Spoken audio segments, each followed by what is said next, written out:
दोस्तों, एक मर्तबा दुनिया में 70,000 मुर्दे एक साथ जिंदा हो गए। लेकिन क्या आप जानते हैं ये सब कैसे हुआ? तारीख का ये वाकया आज भी अल्लाह की कुदरत का सबसे रोशन पैगाम है। तो चलिए जानते हैं कि ये वाकया कैसे पेश आया। इसका वाकया ये है कि बनी इसराइल की एक जमात जो हजरत हिस्कील अलैहिस्सलाम के शहर में रहती थी, शहर में ताउन की वबा फैल जाने से उन लोगों पर मौत का खौफ सवार हो गया और ये लोग मौत के डर से सब के सब शहर छोड़कर एक जंगल में भाग गए और वहीं रहने लगे। तो अल्लाह ताला को उन लोगों की ये हरकत बहुत ज्यादा नापसंद हुई। चुनांचे अल्लाह ताला ने एक अजाब के फरिश्ता को उस जंगल में भेज दिया, जिसने एक पहाड़ की आड़ में छुपकर और चीख मारकर बुलंद आवाज से ये कह दिया कि मूतवा, यानी तुम सब मर जाओ। और इस महेब और भयानक आवाज को सुनकर बगैर किसी बीमारी के बिल्कुल अचानक ये सब के सब मर गए, जिनकी तादाद 70,000 थी।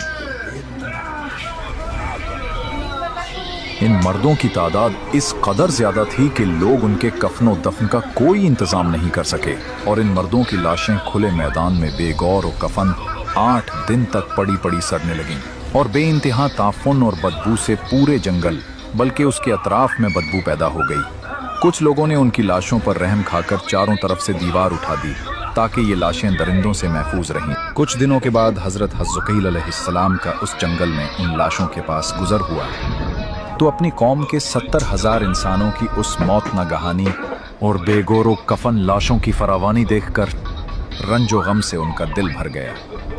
आप दीदा हो गए और बारी ताला के दरबार में दुख भरे दिल से गिड़गिड़ाकर दुआ मांगने लगे। या अल्लाह, ये मेरी कौम के अफराद थे जो अपनी नादानी से ये गलती कर बैठे कि मौत के डर से शहर छोड़कर जंगल में आ गए। ये सब मेरे शहर के बाशिंदे हैं।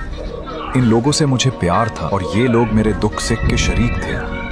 अफसोस कि मेरी कौम हलाक हो गई और मैं बिल्कुल अकेला रह गया और तेरी किबरियाई का खुतबा पढ़ती थी। आप बड़े सोच दिल के साथ दुआ में मशगूल थे कि अचानक आप पर ये वही उतर पड़ी कि ए हिस्कील, आप इन बिखरी हुई हड्डियों से फरमा दीजिए कि ए हड्डियों, बेशक अल्लाह ताला तुमको हुक्म फरमाता है कि तुम इकट्ठा हो जाओ। ये सुनकर बिखरी हुई हड्डियों में हरकत पैदा हुई और हर आदमी की हड्डियां जमा होकर हड्डियों के ढांचे बन गए। फिर ये वही आई कि ए हिस्कील, आप फरमा दीजिए कि ए हड्डियों, तुमको अल्लाह का ये हुक्म है कि तुम गोश्त पहन लो। कलाम सुनते ही फौरन हड्डियों के ढांचों पर गोश्त पोस्ट चढ़ गए। फिर तीसरी बार ये वही नाजिल हुई, ए हिस्कील, अब ये कह दो कि ए मुर्दो, खुदा के हुक्म से तुम सब उठकर खड़े हो जाओ।